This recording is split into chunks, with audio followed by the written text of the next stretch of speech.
In 2006, Cannibal Corpse unleashed Kill, an album that marked a new era of precision and brutality. Produced by Eric Rutan, it stripped away the excess and delivered pure, relentless death metal. Every track hit like a controlled detonation, tight, technical, and utterly merciless. This wasn't horror for shock's sake. Kill was psychological warfare set to music, and deep within its chaos lies one of the band's most haunting explorations of madness and possession.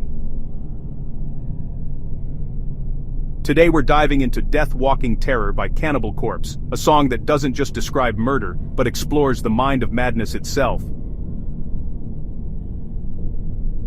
I am the black thoughts of the night deep in the darkness of your mind, shrouded in shadow, the mental torture in the realm of death-walking terror. The song begins in first person, but it's not a human voice. This is the embodiment of evil thought, an inner demon, or what you might call the personification of homicidal impulse. It lives inside the human mind, hidden in the subconscious, deep in the darkness of your mind. The death-walking terror is not a literal being stalking victims, it's an invisible psychological parasite, a representation of intrusive thoughts and violent urges that take form inside unstable minds. Stalking, the closest to the edge imposition of depravity. Sanity holding by a thread. Desperation draws them close to me. Here, the terror seeks the vulnerable, those closest to the edge.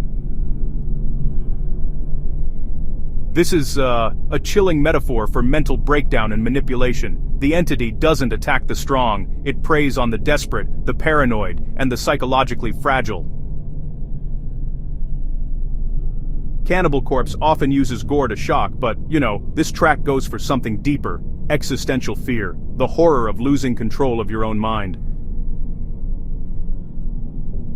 Always unseen but never far behind, fleeting darkness tricks your eyes. Paranoia, a creeping horror guided by the death-walking terror. So, this section really paints a scene of escalating paranoia. The victim starts to sense the presence of something, but, it's not actually external. It's their own dark thoughts, kinda gaining autonomy.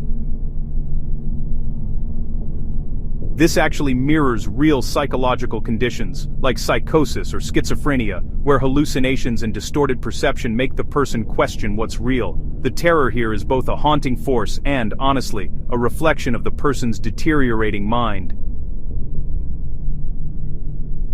Your hand reaches for the knife, subconscious molding insidious. It was always in your mind. Release the pain, a psychotic rush. So, here's where the inner demon really takes over. The person's conscious mind, totally believes the act of murder is their own decision, but in reality, it's actually the death-walking terror pushing from within. That line, "It was always in your mind," it kinda suggests the killer was, predisposed to this darkness. The terror didn't actually create it, it just unlocked what was already buried deep inside. And honestly, this ties into a classic Cannibal Corpse theme, the idea that evil is inherent in human nature, not forced from the outside, but lurking within everyone. I am the blood you seek to spill. I am your inner drive to kill. Dark inspiration, a moral failure, created by the death-walking terror. At this point, the line between killer and entity is gone. They've merged. I am your inner drive to kill. The moral failure phrase stands out. It implies the final collapse of ethical restraint, the transformation of thought into action, of imagination into atrocity. Honestly, it's an internal apocalypse. Your hands have done my bidding well, your hideous dreams now reality, manipulation done with stealth. I was with you, I heard the screams. This is the aftermath of possession. The killer has acted, and the entity gloats. The disturbing idea here is that the killer never knew they were being controlled. So, it's a poetic portrayal of dissociation.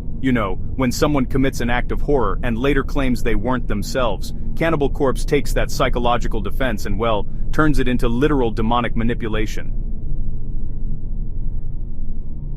The weakest ones will fall. My murderous influence appeals to their fear. My will is just too strong. The decision was mine, but they'll never know. This verse really elevates the song from just slasher fiction to something more like psychological commentary. The terror here acts almost like a metaphysical force. It's an allegory, you might say, for how fear and evil can, spread throughout humanity.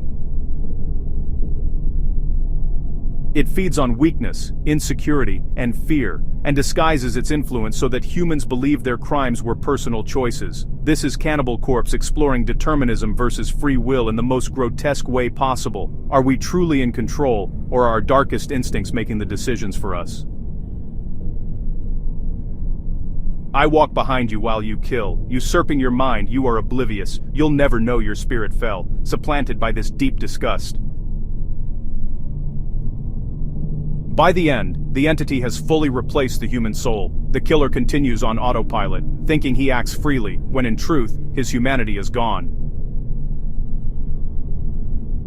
So, the deep disgust might actually be the song's final twist, that the killer's only remaining emotion is just this overwhelming revulsion at himself, but honestly, he's way too far gone to stop now. Death-walking terror is, more than just a tale of murder. It's really a portrait of mental collapse and that haunting idea that evil might not be some outside force at all, but something we all kinda carry inside. In the end, the terror walks not in the shadows of the world, but in the corridors of the human mind. If you enjoyed this breakdown, make sure to like, subscribe, and tell me what song you want analyzed next. Until then, stay sane if you can.